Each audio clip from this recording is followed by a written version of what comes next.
When the stronger party suddenly asks to negotiate, know that a disaster has happened behind the scenes and the media was not allowed to report it. Very precise strikes, targets whose images did not appear on the screens, and new technology that turned the balance of power upside down overnight. Something very big is being cooked up behind the scenes, and a grave intelligence mistake is shaking the corridors of leadership behind closed doors. What haven't we seen yet? I mean, why is there this terrifying secrecy? We will reveal all these details today, but after this break. Stay with us.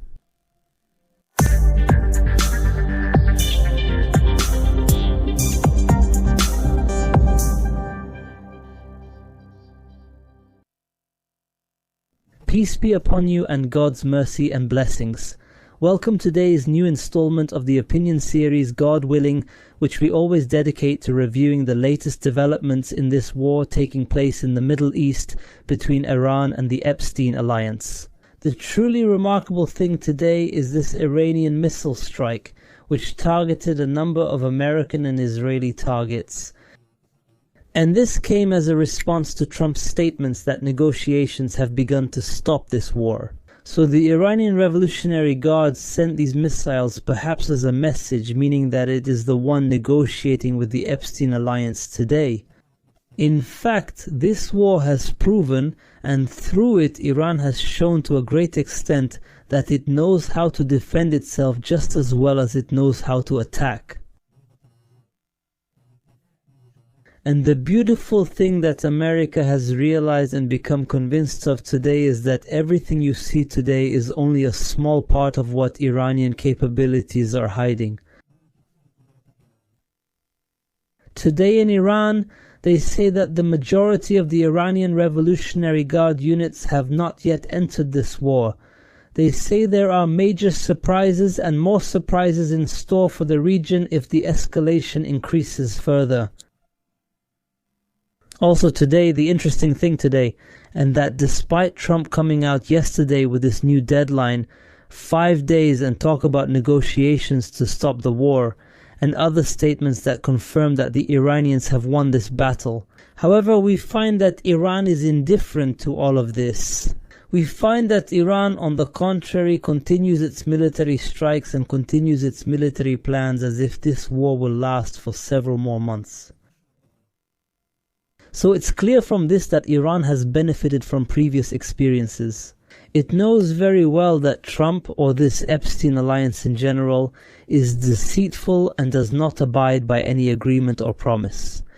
I mean, Iran is completely convinced today that this constant defeat that the Epstein alliance is facing will certainly make them plan to change the balance of the war in any way possible. It will make them try to come up with a new trick to trap Iran and turn the tide of this war. But the good thing is that Iran is aware of this aspect, and on the contrary, it says that it will continue in this war and that it will soon deliver the knockout blow. Iran, as for Trump, in fact, he was convinced about a week ago, he was convinced that there is no point in this war, and that it is impossible to achieve the primary objective of this war. In this way, toppling the Iranian regime is impossible, and it's even impossible to achieve any victory against this country. In any case, even the imaginary victory that Trump had been planning for a while, he failed to achieve it. This war has become a huge burden on America, and without any noticeable benefit. Even the media war is no longer effective. In front of this image, in front of this clear scene of the war that confirms Iran's victory, there is no longer any point in a media war that twists the facts, because things have become clear to everyone today. So, dear viewers, it is noticeable that Iran has recently changed its military tactics from displaying its power and showcasing its missile capabilities to a new tactic aimed at causing military annihilation of Israel. So everyone will notice, dear viewers, that recently Iranian missiles have been landing on Israeli targets. We see it, in the videos, in the live broadcasts and so on. But after that, there is no footage. Where exactly did this strike happen? And what was the exact scale of this strike, or details like that? Why? because these targets were military, headquarters, military bases, air bases, military factories. No one can determine the scale of these losses except Israel. Even these companies that provide satellite imagery services publish images of some of the losses suffered by American military bases in the region, but they do not publish images of these losses in Israel, inside Israel. This means there is a great deal of secrecy about these losses. This time Iran was more forceful, stronger than ever before, more advanced and more experienced in inflicting losses on the Israeli army. Very significant losses that have never been published, losses that Israel has never experienced at all in any of the wars it has fought. And here, everyone should pay attention to this point, which confirms that the collapse scenario is rapidly approaching today, because this war of attrition was not only against America, let's pay close attention, but also against Israel. Today, if we talk about Israel's military losses since the October 7th war in Gaza until now, we will find that Israel, through the Gaza war, the subsequent Lebanon war, and this war with Iran and Lebanon, has lost a very large number of forces. And in terms of equipment, we're talking about a large number of Merkava tanks, a large number of drones, a large amount of logistical equipment, cranes and bulldozers and so on, a large number of soldiers, more than 10,000 soldiers, a number of aircraft and so on. But there are no specific numbers because Israel is very secretive about this information. If Israel were to announce the true scale of its losses from these wars, Israel would collapse immediately. There is a great deal of attrition that Israel is experiencing, and this is only paving the way for a major upcoming event. It is paving the way for a ground force now present in the region, a ground force. It could be the Syrian army, supported by the Turkish army, a ground force that will invade and liberate the Palestinian territories. Because a day will come, and it is getting closer, when the Israeli army will be exhausted and weak because of these wars. Maybe it already is now, no one knows. And at that time we will find these ground forces, we will find that the battlefield is fertile ground for achieving this great victory. Pay close attention, dear viewers. Even Iranian planning might be heading in this direction, because what has Iran been targeting recently? It struck military supply centers, military support centers, it struck military factories, meaning it focused on these targets, of course. Why? So that it becomes difficult for Israel to repair and rebuild its military power again, meaning even if this war stops, which of course will only be a truce just for a while, the important thing is that after that Israel won't be able to repair what can be repaired except after a long time. Maybe it will take years. So today be sure that everything happening now is only paving the way for the Seoul scenario. Iran is now using completely different military tactics. Even the Americans were surprised by these tactics and these capabilities. The viewer who follows the events of this war today might sometimes go 2 days without hearing about an incident caused by Iranian shelling, whether in pictures or videos and so on.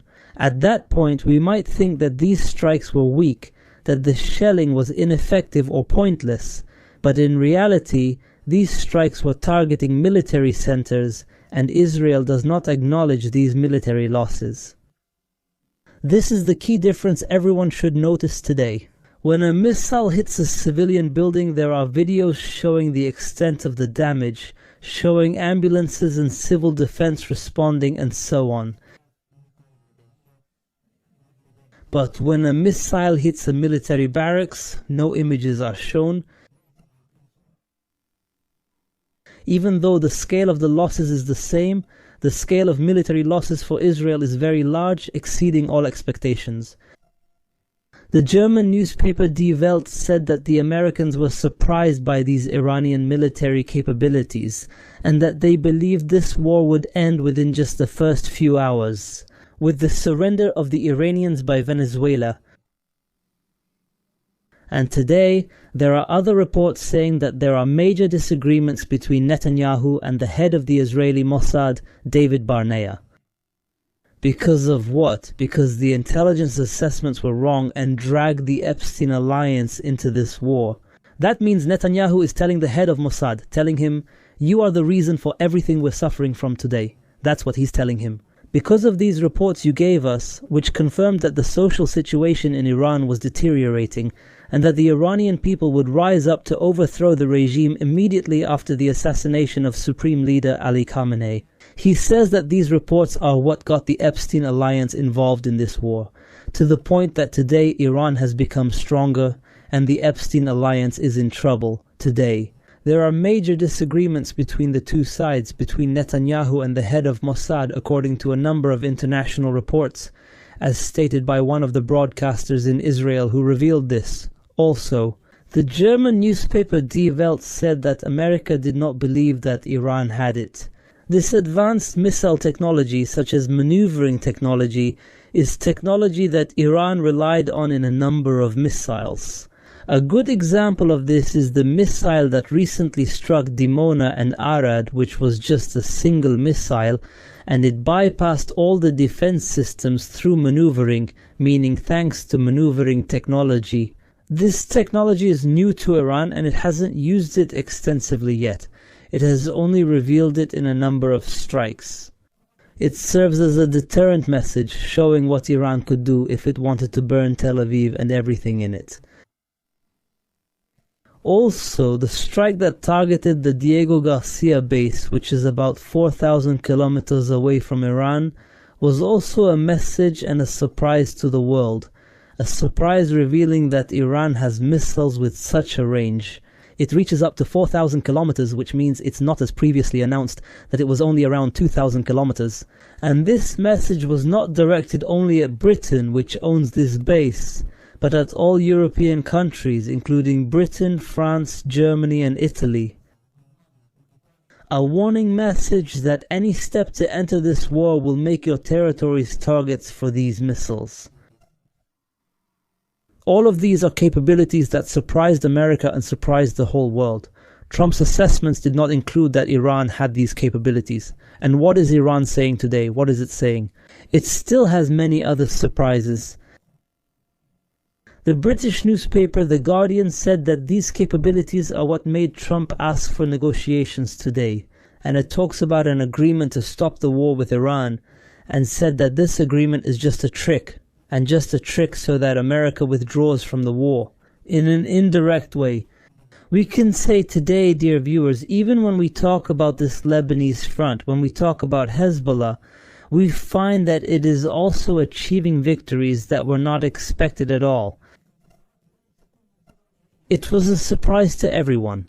Everyone thought that this front was finished and that it had nothing left to offer as a resistance, but today it turns out that all these speculations were wrong.